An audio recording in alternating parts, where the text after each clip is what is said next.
Hello everyone, I am Sakshi and I welcome all of you to the Study Bharat channel. आज का हमारा topic है perspectives on India's foreign policy. कि पहले तो हम पता करेंगे कि फ़ॉरेन पॉलिसी क्या होती है और मेन इंडिया की फ़ॉरेन पॉलिसी क्या है। अगर शॉर्टली बात करूँ तो इंडिया की जो फॉरेन पॉलिसी उसमें जैसे कि नैम हो गया, नॉन अलाइनमेंट मूवमेंट इन्होंने स्टार्ट किया था ताकि ये जो है जवाहरलाल नेहरू द्वारा स्टार्ट किया गया था, पीसफुली सभी रह सकें, सिक्योरिटी रहे, प्रोटेक्शन रहे, ठीक है। इसलिए कुछ ऐसे जो इन्होंने मेन टॉपिक्स लिए थे, मेन एम्स लिए थे फॉरेन पॉलिसी में। तो सबसे पहले हम जानते हैं कि फॉरेन पॉलिसी होती क्या है। The present age is of nation states and internationalism in which no state however strong it may be can not live in isolation. ठीक है, जो आज का ज़माना है नेशंस का, स्टेट्स का, इंटरनेशनलिज्म का, तो इसमें जो कोई भी स्टेट है वो आइसोलेशन मतलब कि अकेले जो है नहीं डेवलप कर पाएगी। ठीक है, कई चीज़ें जैसे हम कहीं से इंपोर्ट करते हैं, एक्सपोर्ट करते हैं, ठीक है, तभी डेवलपमेंट जो है अच्छे से हो पाती है। तो अगर हम कहें कि एक जो नेशन है या स्टेट है या कंट्री है वो अकेला ही जो है सर्वाइव करी जाएगा, तो ऐसा नहीं होता। जैसे एक व्यक्ति है उसे दूसरे व्यक्ति की ज़रूरत होती है, वैसे ही एक नेशन को भी, एक कंट्री को भी कई बार दूसरी कंट्री की हेल्प की ज़रूरत होती है। ठीक है, Every state must establish economic, social, political, scientific and cultural relations with the other countries. हर एक कंट्री जो है मोस्टली, हर एक स्टेट भी कह सकते हैं हम, मोस्टली जितनी भी कंट्रीज़ हैं वो एक दूसरे के साथ जो है रिलेशंस बना के रखते हैं, चाहे वो इकोनॉमिकली हो, सोशली हो, पॉलिटिकली हो या कल्चरली हो। ठीक है, तो वो क्या करते हैं, सेफ गार्ड करते हैं। सेफ गार्ड मतलब कि सेफ रखते हैं, नेशनल इंटरेस्ट को सेव करते हैं ताकि किसी भी तरीके की जो है गलत जो है ना हो, गलती ना हो। कैसी मतलब कि प्रोटेक्शन सभी की हो, किसी भी तरीके का जो है वो एनार्की वाला सिस्टम ना हो और नेशनल इंटरेस्ट जो है फुलफिल होते रहें, डिस्क्रिमिनेशन ना हो। The truth is that establishing relations with the other countries has become an important and essential function of every state. अब तो है प्रोटेक्शन के लिए, प्रमोशन के लिए जो है हर एक कंट्री के लिए बहुत इंपॉर्टेंट हो चुका है कि नेशनल इंटरेस्ट को प्रमोट करने के लिए उसे जो है रिलेशंस बनाने पड़ते हैं दूसरे कंट्रीज़ के साथ। ठीक है, तो फॉरेन पॉलिसी जो है अगर हम बात करें रत्नास्वामी के द्वारा कि उन्होंने क्या कहा था फॉरेन पॉलिसी पर। Foreign policy now is a bundle of principles, कि फॉरेन पॉलिसी में बहुत सारे प्रिंसिपल्स हैं और प्रैक्टिसेस हैं जो स्टेट्स हैं या दूसरी स्टेट्स हैं वो मानती हैं। नेक्स्ट है अकॉर्डिंग टू हार्टमैन। हार्टमैन ने क्या कहा था, the foreign is systematic statement, ये एक सिस्टमेटिक स्टेटमेंट है, डिलिबरेटली सिलेक्टेड नेशनल इंटरेस्ट, और ये क्या फुलफिल करती है, नेशनल इंटरेस्ट को। नेक्स्ट है इंडियाज़ फॉरेन पॉलिसी। अगर हमें तो अब ये पता चला कि फॉरेन पॉलिसी होती क्या है। ठीक है, फॉरेन पॉलिसी जो है अपने नेशनल इंटरेस्ट को प्रमोट करने के लिए, प्रोटेक्ट करने के लिए जो है होती है। ठीक है, इंडिया की फॉरेन पॉलिसी क्या है। इंडिया ने, जैसे कि हमें पता है कि इंडिपेंडेंस कब मिली थी इंडिया को, 14 अगस्त। India's foreign policy. Since India gained its independence from Great Britain in 1947, जैसे कि हमें पता ही है कि इंडिया कब इंडिपेंडेंट हुई थी, कब आज़ाद हुई थी, 1947 में 15 अगस्त। ठीक है, it has developed institutions and processes to promote a strong foreign policy. तो फॉरेन पॉलिसी को प्रमोट करने के लिए जो इन्होंने इंस्टीट्यूशंस बनाए थे। However, core values and ideas from India's history continue to inform India's foreign policy goals. Before 1947, India's position in international society was characterized by two distinct eras. The first was its period of economic and cultural dominance before British colonization, and the second was its period of subjugation during British colonization. In 1947, India won independence and joined Community of sovereign states and thereby qualified to participate as an actor in international politics and relations. Pandit Nehru, the first Prime Minister of India, left a deep impact on the foreign policy of independent India. जैसे कि India जो है 1947 में आज़ाद हुआ था, तो पहले जो है उनका डोमिनेंस था ब्रिटिश वालों का, और बाद में जब आज़ाद हुआ उसके बाद में एक तरह का एक्टर बना इंटरनेशनल पॉलिटिक्स में, जिसके सबसे पहले जो प्राइम मिनिस्टर थे वो पंडित जवाहरलाल नेहरू थे, और उनका बहुत ज़्यादा प्रभाव पड़ा था इंडिया की फॉरेन पॉलिसी में। India's identity as post-colonial development, rising power, and as emerging political economy. India's foreign policy in the post-independence years was inspired by the ideals and visions of the leaders of its independence movement. Distinguished leaders like Mahatma Gandhi, Jawaharlal Nehru, Subhash Chandra Bose, and few others were largely responsible for providing the philosophical and intellectual foundations of India's foreign policy, strategy, and directions. Some of its major tenets were articulated by Jawaharlal Nehru, India's first Prime Minister, at the ASEAN Relations Conference held in Delhi in March 1947. जैसे कि India के independence movement में बहुत सारे leaders थे जिन्होंने crucial role play किया था इंडिया की इंडिपेंडेंस के लिए। वो मेन थे महात्मा गांधी, जवाहरलाल नेहरू और सुभाष चंद्र बोस। ठीक है, तो जवाहरलाल नेहरू जो थे उन्होंने बाद में, जैसे कि वो फर्स्ट प्राइम मिनिस्टर थे, उन्होंने कॉन्फ्रेंस में मोस्टली जितने भी,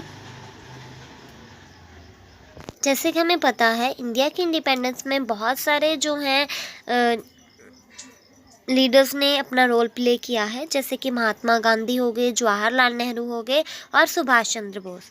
ठीक है, लेकिन जो प्राइम मिनिस्टर थे फर्स्ट वो तो जवाहरलाल नेहरू थे, तो उन्होंने इसके लिए फॉरेन पॉलिसी के लिए जो उन्होंने बहुत डायरेक्शन और स्ट्रेटजीज जो बनाई थी, जैसे कि NAM जो हमने पहले भी पढ़ा था वो भी उन्होंने ही बनाया था। ठीक है, Sumit Ganguly stated that during Nehru's era, India's political institutions were largely underdeveloped and therefore had very limited impact on the foreign policy making process. Saurabh Ganguly जी कहते हैं कि नेहरू जी के टाइम पीरियड में जो है फॉरेन पॉलिसी का बहुत कम प्रभाव था। ठीक है, Mrs Indira Gandhi however put aside the institutional limitations as she centralized authority and relied mostly on her instincts and country of individuals to manage the country's foreign relations. तो इंदिरा गांधी ने जो है सेंट्रलाइज किया इसकी लिमिटेशंस को, फॉरेन पॉलिसी जो है वो उसके लिए उन्होंने मैनेजमेंट की। Rajiv Gandhi did not depart much from its predecessors' policies and moved in the same direction, and thus he had very limited contributions. जो राजीव गांधी थे उन्होंने जितनी उनके एंसेस्टर्स ने जो पॉलिसीज़ मोस्टली चलाई थी तो वही वो आगे उन्होंने चलाई। It was only at the end of the Cold War when India's economic and defense capabilities increased. और कोल्ड वॉर के टाइम पीरियड में भी जो टाइम पीरियड है उसके बाद ही इंडिया की जो पॉलिसीज़ हैं, इंडिया की इकोनॉमिक या डिफेंस कैपेबिलिटीज़ जो हैं वो इंक्रीज़ हुई। Thus, the old world order, marked by the Cold War, soon collapsed. That paved the way to new configurations. Thus, the post-Cold War years witnessed the birth of pragmatism in respect of India's foreign and domestic policies. तो cold war जब war ख़त्म हुई थी उसके बाद जो है India में प्रैग्मेटिज्म जो है वो क्या है, प्रैग्मेटिज्म जो लॉजिकल थिंकिंग होती है, साइंटिफिक वे ऑफ थिंकिंग उसे बोला जाता है। तो प्रैग्मेटिज्म जो है उसका बर्थ हुआ, मतलब कि सभी लोग जो हैं उनकी थिंकिंग प्रैग्मेटिस्ट हो गई। पहले आइडियलिस्ट थे, रियलिस्ट थे, फिर प्रैग्मेटिस्ट हुए। India's economic reform programs introduced in early 1990s opened a new space for New Delhi's commercial engagement with the West. India's steady economic growth from 1990s into the new century raised a possibility that New Delhi might embrace a more ambitious international role and thus they might finally become able to recognized as a major power. Soon the disappearance of the Soviet Union compelled India to reinvent its major power relationship. ठीक है, तो जैसे कि Soviet union जो है उसका disappearance हो गया था एक तरह से, हमने पढ़ा था कि सोवियत यूनियन को कोलैप्स हो गया था, ठीक है। तो उसके बाद जो इंडिया को एक तरह की कंपेल ही होना पड़ा कि न्यू पावर रिलेशंस जो हैं वो री इन्वेंट करने पड़े, ठीक है। तो India also started moving away from its policy of non alignment. तो इसमें जो है कई बारी नॉन अलाइनमेंट से भी वो उन्होंने दूरी बना ली इंडिया वालों ने। Structural transformation in India's world view, ठीक है। स्ट्रक्चरल ट्रांसफॉर्मेशन तब कैसा था? For about 4 decades since independence, India was positioned on the periphery of global politics, resulting in minimal or no influence on major issues affecting the international system, ठीक है। इसमें जो है बहुत कम इन्फ्लुएंस था जो इंटरनेशनल सिस्टम को ज़्यादा इन्फ्लुएंस करे। Non-alignment was used by New Delhi as the best means to promote issues like Third World solidarity and nuclear disarmament to make its presence felt on the international stage. Non alignment जो है वो new Delhi के द्वारा use किया गया था, जिसमें बहुत सारे इश्यूज़ जो हैं उन्हें प्रमोट किया गया था, जैसे कि न्यूक्लियर डिसआर्मामेंट हो गया। उस टाइम पर जो इंटरनेशनल पॉलिटिक्स थी वो बहुत ही डोमिनेटेड थी, गाइडेड भी थी, कंट्रोल्ड भी थी। Indian policy makers in the post cold war years demonstrated extraordinary maturity by law of discarding non-alignment and adopted a foreign policy focused on a country's domestic material capabilities and enhancing its own interest। उस time पे जो है उन्होंने अपनी interest जो है fulfil करने के लिए जो है वर्क स्टार्ट किए।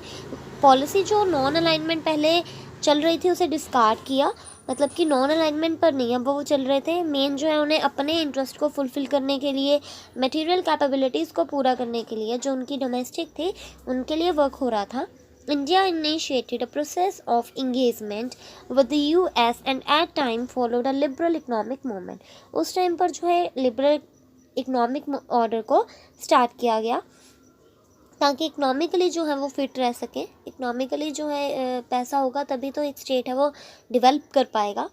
At the domestic front, New Delhi abandoned the conservative model of economic development that had stifled growth and had failed to make any significant headway in poverty alleviation, ठीक है। अभी हमने बात की कि इकोनॉमिकली फिट होगा तभी एक नेशन जो अच्छे से डेवलप कर पाता है, तो इसीलिए उन्होंने वर्क किया था कि पॉवर्टी एलिवेट हो, लेकिन ये जो है वो फेल हो गया था, पॉवर्टी एलिवेट नहीं हुई थी।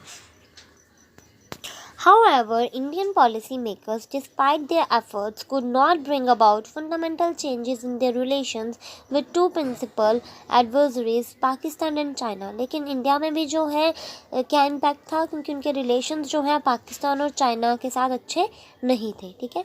First, there has been transition from consensus on building a socialist society। Socialist society वो बनाना चाहते थे, मॉडर्न कैपिटलिस्टिक सोसाइटी जो थी। The socialist ideals with its roots in the national movement had so dominated the Indian political discourse, ठीक है। तो इससे जो है बहुत ज़्यादा डोमिनेटेड रोल था नेशनल मूवमेंट जो चल रहा था सोशलिस्ट वाला।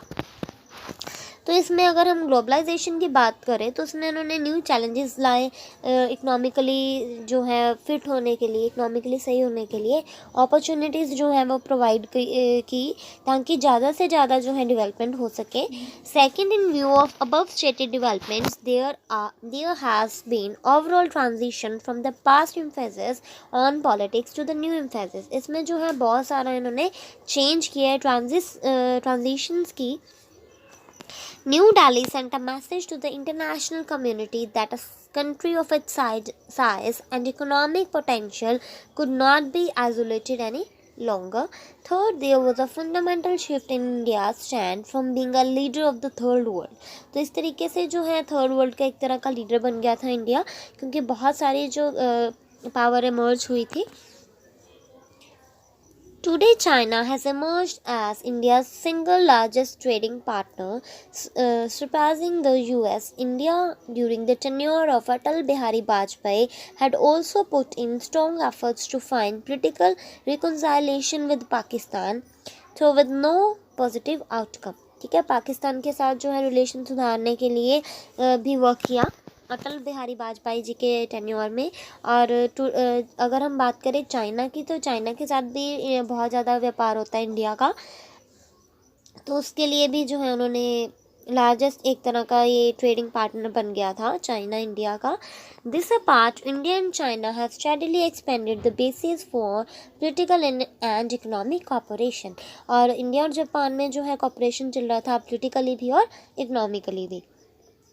Although Nehru demonstrated realism on some fronts, especially in India's immediate neighborhood, the public articulation of India's foreign policy had largely evolved with the framework of idealism. ठीक है, अगर हम बात करें तो नेहरू जी चाहते थे कि अपने जो नेबर्स हैं उनके साथ हमारे अच्छे व्यवहार होने चाहिए, ठीक है, रिलेशंस अच्छे होने चाहिए। तो मोस्टली जो है उनकी व्यूज़ इंडियन फॉरेन पॉलिसी की आइडलिज्म पर बेस्ड थी। हमने पहले भी जाना, एक आइडलिस्ट होते हैं, रियलिस्ट होते हैं और प्रैग्मेटिस्ट। आइडलिस्ट जो है मोस्टली वो मॉरल वैल्यूज़ की बात करते हैं कि सभी के साथ जो है सभी की डेवलपमेंट हो, सभी के साथ अच्छा हो, ठीक है।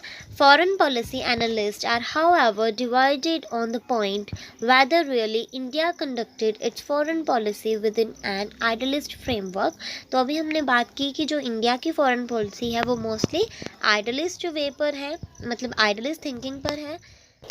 In August 1970, Mrs. Gandhi told a Congress seminar that the problems of developing countries could be faced not merely by idealism, not merely by sentimentalism, but by very clear thinking and hard-headed analysis of the situation. तो उन्होंने कहा था कि situation के कारण है, ना कि आइडलिज्म के कारण कोई प्रॉब्लम है। C. Rajmohan argued that non-alignment was never a purely idealist policy. Ram Mohan ji ने कहा था कि जो नॉन अलाइनमेंट है वो कोई आइडलिस्ट पॉलिसी नहीं है, ठीक है, but arose from India's desire to assert a separate identity. और ये जो है कि इंडिया का डिज़ायर था कि एक अलग जो है आइडेंटिटी बने, उसके लिए जो है आइडलिस्टिक पॉलिसी है इसमें, ठीक है। इसमें वर्ल्ड अफेयर है, एक्सप्लॉयटेशन भी है यूएस और यूएसएसआर की इम्प्रूव करने के लिए, ठीक है। तो एक्सप्लॉयट का मतलब है कि डिफरेंसेस थे यूएस में और यूएसएसआर में, इसमें पाए गए थे। अगर हम वॉर की बात करें तब भी थे। तो इसमें जो है अलग अलग लीडरशिप रोल्स हैं वर्ल्ड अफेयर्स में। तो अपने अपने कंट्रीज़ जो है अलग अलग के साथ उनके रिलेशंस जो हैं कॉर्डियल थे। मोस्टली जो है यूएसएसआर के बहुत डोमिनेटिंग रोल प्ले करा था इंडिया में लास्ट तक। फिर बाद में जो है अब यूएसए आ गया। यूएसए जो है कब से ही इकोनॉमिकली फर्स्ट है, लेकिन पहले जब यूएस और यूएसएसआर में जो है वॉर एक तरह की चल रही थी, ठीक है, तब जो है इंडिया जो है मोस्टली यूएसएसआर के साथ था।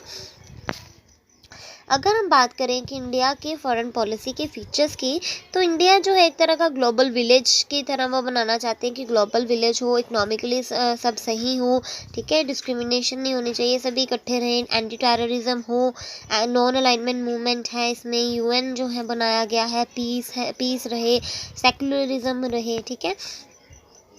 सबसे पहला है anti colonialism and anti imperialism, ठीक है, कॉलोनियल सिस्टम नहीं होना चाहिए। In first tense it was not an international idea. अगर हम बात करें तो ऐसा ये कोई एक इंटरनेशनल आइडिया नहीं है कि एंटी कॉलोनिज्म हो, ठीक है। फर्स्ट वर्ल्ड वॉर हुआ था तो Indian leaders started opposing imperialism everywhere. जब फर्स्ट वर्ल्ड वॉर हुआ तो उसके बाद में मोस्टली लीडर्स जो हैं वो इम्पीरियलिज्म को अपोज करने लग गए थे, ठीक है। इसीलिए जो है उन्होंने नॉन अलाइनमेंट मूवमेंट जो है स्टार्ट किया था, इस्टेब्लिश किया था, ताकि इक्वालिटी रहे, ब्रदरहुड रहे और पीस रहे, ठीक है। Emergence of NAM and its summits, हमने पहले भी पढ़ा कि जो नैम नॉन अलाइनमेंट मूवमेंट है वो पंडित नेहरू जी ने चलाया था, 1954 में चलाया था उन्होंने श्रीलंका में। और इसके 5 पिलर्स थे, वो कौन कौन से थे? म्यूचुअल रिस्पेक्ट हो, नॉन एग्रेशन हो, ठीक है, नॉन इंटरफेरेंस हो, इक्वालिटी हो और पीसफुल को एग्जिस्टेंस हो। मतलब कि किसी की डेवलपमेंट में जो है बाधा ना कोई बने, ठीक है, पीसफुली रहे, कोई लड़ाई झगड़ा ना हो, इसीलिए म्यूचुअल बेनिफिट के लिए, इक्वालिटी के लिए ये बना था। नेक्स्ट है organizational structures and membership. While the NAM is an organization of United Countries, much like the UN or NATO, it is unique to some of these organizations in its organization and structure. First, it considers itself to be non-hierarchical in nature. in that there are no countries that contain veto power or have special privileges। इसमें जो है इन्होंने ऐसा structure बनाया है कि किसी भी कंट्री को स्पेशल प्रिविलेजेस जो है वो नहीं मिलनी चाहिए, ठीक है। मतलब कि वीटो पावर नहीं होनी चाहिए किसी भी कंट्री के साथ के पास। मतलब कि ये इक्वालिटी चाहते हैं, नॉन हायरार्किकल हो ये होना चाहिए, सभी की जो है वो डेवलपमेंट हो सके, इसीलिए जो स्ट्रक्चर है वो ऐसा होना चाहिए। Membership in the organization has changed from the original requirements as well as the organization has matured and international political circumstances have changed। जैसे जैसे ऑर्गेनाइजेशंस बढ़ रही हैं, मेंबरशिप जो है इंक्रीज़ हो रही है, रिक्वायरमेंट्स बढ़ रही हैं, तो उससे जो है सर्कमस्टेंसेस भी चेंज हो रहे हैं, ठीक है। और इसमें क्या बिलीव्स हैं, मेन प्रैक्टिसेस क्या है, रिस्पेक्ट करनी चाहिए हमें ह्यूमन राइट्स की, यूएन में भी ये लिखा हुआ है, रिस्पेक्ट करनी चाहिए हमारी सॉवरेनिटी की, इक्वालिटी होनी चाहिए रेसिस में, और किसी को भी इंटरफेरेंस जो है वो नहीं करनी चाहिए दूसरी कंट्री के इंटरनल अफेयर्स में, ठीक है। कलेक्टिवली रहना चाहिए, कोई भी डर नहीं होना चाहिए, ठीक है। टेररिस्ट अटैक जो है वो नहीं होने चाहिए, मोस्टली उनको रोकने के लिए भी जो है उन्होंने बहुत वर्क किए हैं, जैसे कि एंटी टेररिस्ट पॉलिसी है, ठीक है। पीसफुल मीन्स होने चाहिए, मतलब कि डिस्प्यूट्स नहीं होने चाहिए, म्यूचुअल इंटरेस्ट को प्रमोट करना चाहिए, कोऑपरेशन होनी चाहिए और जस्टिस होनी चाहिए। मेन जो है जो नाम है मतलब कि NAM, नॉन अलाइनमेंट मूवमेंट, वो इसीलिए बना था कि वर्ल्ड पीस रहे, सिक्योरिटी रहे, ठीक है। तो यही मोस्टली इंडिया की पॉलिसी है, ठीक है। So hope you like this channel. जय हिंद, जय भारत।